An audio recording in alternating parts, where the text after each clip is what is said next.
নমস্কাৰ, মই অনিতা আৰু অন্য এটা ভিডিঅ'লৈ আপোনালোকক সকলোকে স্বাগতম জনাইছোঁ।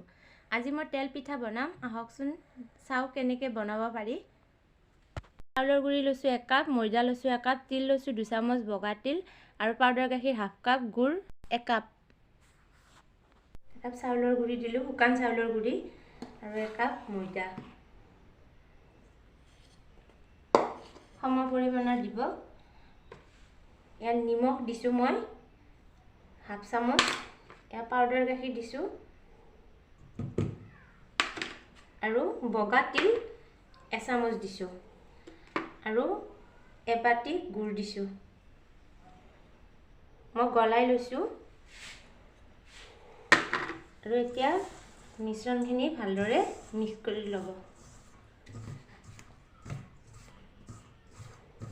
পানী অলপ অলপকৈ দি আপুনি সানি দিব গোটেই মিশ্ৰণখিনি। আপুনি যিমানে মিশ্ৰণখিনি সানিব সিমানে বেছিকৈ পিঠাটো ফুলিব। ইয়াতে কোনো হেতা নকৰিব।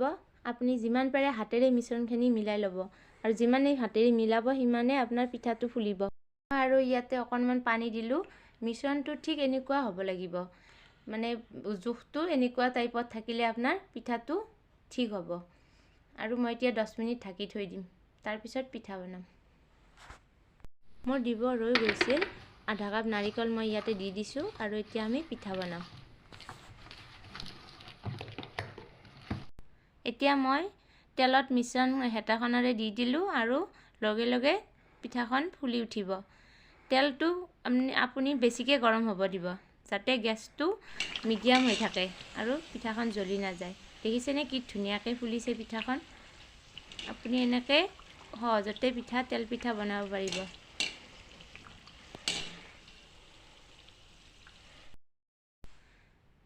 এয়া চাওকচোন পিঠাখন কিমান কোমল হৈছে। আপুনি প্ৰত্যেকখন পিঠাই কোমল হৈছে মোৰ। এয়া আপুনি ঘৰতে সহজভাৱে বনাব পাৰিব। মই কোনো চ'ডা ব্যৱহাৰ কৰা নাই, বেকিং পাউডাৰো ব্যৱহাৰ কৰা নাই।